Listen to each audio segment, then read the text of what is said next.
I'm Mike Ecker, and I represent Ecker Design Company. I am the lead creative over here, and Ecker Design Company is a full-service creative studio that specializes in graphic design, mainly logo design, branding, and murals. And what I like to say is I like to help businesses grow by making them look amazing. My big three are kind of like the food and beverage industry, the health and wellness, and also the sporting industries. Those seem to be the ones that align most with my style and some of those more repeat clients. First thing I like to do is I just like to hop on a call, understand the business, why they started it, right? People do so many amazing things in this world. They lose many nights of sleep coming up with these business ideas. And I think all of those are important and all of those should be factored into the design. Rather than just making something pretty, I want to make sure that in these conversations, I'm sitting down, understanding everything that makes them different from their competition and bringing those unique personalities in through whatever projects we go forward with. What's that process look like for you? I'd say probably the number one skill is problem solving. You might have a great idea and you sketch it out and then you start bringing it to life. And then you just realize it actually doesn't match the client's needs or kind of going to appeal to their target audience at all. When someone asks for something simple, that's the hardest thing to do. Like, I just want something simple and easy. And it's like, okay, to make that unique and speak volumes, those are some of the hardest things to pull off. So that's where those conversations with the client prior are really, really important in the design process. People often overlook that. They're just like, oh, we just need something cool. Just do your thing. But it's all these questions from a strategy side of things, I think makes the design that much more powerful. So after you get all these ideas, do you do a ton of iterations? Are you throwing a lot of things by them? Do you have a dream board or a vision? Like, what's the first thing that you're putting down on paper? So I've done a lot of projects in my days, and I have this process really worked out nicely to where it's pretty collaborative with the client because it's going to be something they're representing, right? I can make them something that I think is awesome, but like if I love the color orange for the project and they hate the color orange, it's not going to work. So we want to have these processes throughout the time where we're constantly checking in and being like, hey, here's the concept and directions. Pretty much what that looks like is someone decides to move forward with me. I'll put together just a quick mood board of some images of like my work, other people's work, even photography, just so I could get that essential brand feeling and vibe, right? During that phase, I'm also looking at all the competition, what they're doing right, things they're doing wrong, and how we can make them better. So we establish this kind of look and feel for the brand before I even start designing. Sometimes you even might need to do a round or two of that because bringing something new to life is a process and a challenge. Sometimes we do 2-3 rounds of these mood boardings to really make sure we're getting that voice and direction right first. And then from there, say the project's a logo design. There's probably more things involved in that logo design, but that's where we're starting out. What I'll do is based on that mood board, I'll come up with a few different rough concept sketches just to kind of show the client. And that way you can see like, hey, look, here where I'm thinking about taking this, just want to make sure this is like feeling right. And these are pretty rough sketches, but on my onboarding process, I show similar other sketches I presented to other clients and what they eventually turned into just to show this just proof of concept, just checking in here. And once we get a good concept or two concepts, then I'll kind of really go down the rabbit hole of just focusing in and creating and bringing those designs to life. It's a little bit more back and forth than some people. It's all strategic check-ins to make sure that we're hitting the goals of the project. A lot of logo designers will just be like, okay, I need a logo. That would be cool. Give me 2 weeks to show you the logo. And then that's when like the revisions and the Frankensteining comes along. We're constantly checking in to making sure that we're going to hit the goals of the project. What are the tools that you use in your business for sketching? Is it a pen and paper? Are you using Procreate? What are the different tools that you use for design? When I was starting out, it was pencil and paper, but then the iPad came out and Procreate came out and it speeds up the workflow.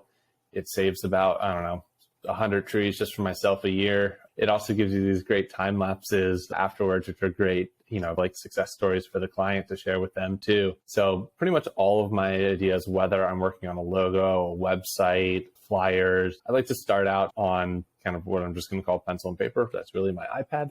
But just to sketch out ideas and just let everything just out on a page as quickly as possible, not trying to refine things out the gate, like napkin sketch kind of things, just getting the ideas out and then just seeing how many can waterfall from there and then refine back and then kind of bring it all to life eventually in Adobe Illustrator. A lot of what I work on is starting out in Procreate and then taking it into Illustrator, vectorizing it, making sure that it's good for all those small scale applications, and then could also be blown up on a billboard if needed. And did you go to school for this? Have you always been really interested in design? Have you always been a designer and sketching things out, or what's your backstory? No, I did go to school for this. However, kind of my introduction to design was actually kind of through skateboarding. So I was just skateboarding a lot. I always loved the magazines, the decks, the shirts, all of those kinds of things. But I had no idea what graphic design was until I was in community college. I actually was taking some art classes because being in the skateboarding community, had some friends who were like, oh, I should try, a painting class, a drawing class, all these things. And I loved it. The last art class I took prior to that was in like maybe middle school. It had been a while. I didn't take any art classes in high school and realized that I really liked this thing, but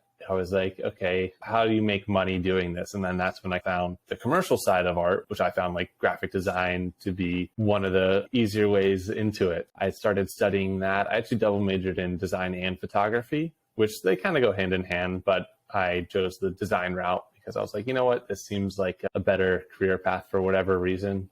Directly out of college, I was an in-house designer, eventually art director in the tech space, and it felt good, but I just don't really care for mobile apps, mobile phones, all technology wise, where I realized I'd really like working with my hands and I really liked working with people. So again, that was kind of like another venting phase where I started doing a lot more hand-drawn elements and started creating designs by hand first and then bringing them into the computers because there are a little bit more options. You can let things flow. I was doing that outside of the day job, and then that kind of eventually turned into projects that were more in that style. Then when people started asking me for that work, or asking me to, hey, could you create something like that for me? That was a really cool moment because it was a reinventing of style, almost starting over again when I had this seemingly great career path ahead of, but I eventually kind of shifted that. So I think that cool like breakthrough moment was like the first time somebody said, I love your style, because I feel like you're always searching for some sort of style or your own thing. You never think you find it. And I think you find it when other people start saying, hey, I like your style of work. Any advice for somebody trying to find their style? I had a lot of books and was looking at the masters of the craft and trying to recreate their work, understand that. But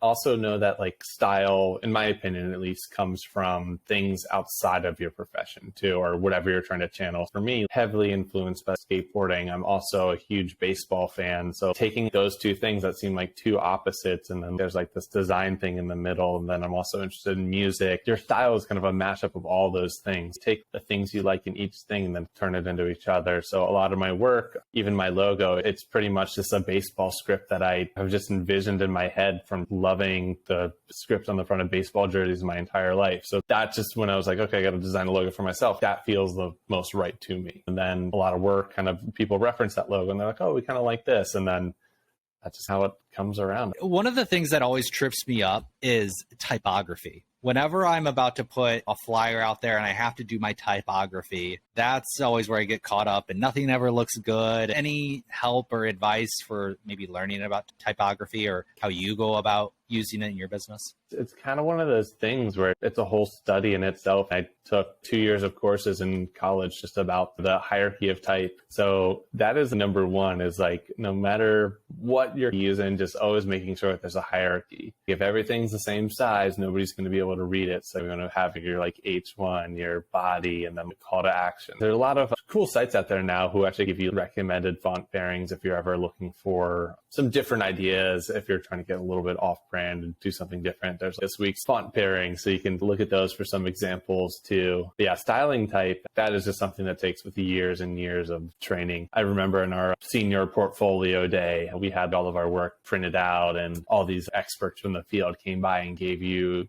criticism, and then they're like, yeah, like everything looks great, but just need a little bit more refinement on the type hierarchy side of things. And I'm like looking at this thing and I'm like, how could it be any better than this? They're like, just keep going, just keep practicing. And now I'm sure if I found that thing today, I'd be like, oh my God, what was I thinking? But like in that moment, it's just like, I think this is perfect. Like, how could it be any better? So yeah, the answer to that question is spend years and years failing. When a business is maybe considering a designer, what are some of the things that they should be looking out for? There's a couple things, right? You obviously want to make sure the designer's style and past work reflects what you might want to channel. because just like music, there's a lot of different kinds of designers out there. And if you're more of a rock person, but someone's style is more of like a rap, like it might not be a good fit. So definitely trying to find someone whose style you think aligns with some of your values. Also a big kind of advocate in expressing some personal interests out there. The reason I'm working in food and beverage and sporting is because we are very involved in those communities. I'm an avid surfer, trail runner, stand-up paddleboarder. I mentioned baseball already. So those industries are reflected in my personalities through my site, just showing myself doing those things. If some people are in those industries, if it's a trail running company or something, it's like, oh, look, he's a trail runner. He gets it. That's another way to find someone who might be aligned with what you're trying to promote. So it'll just make the design process that much smoother. Any opinion on AI art? Are you using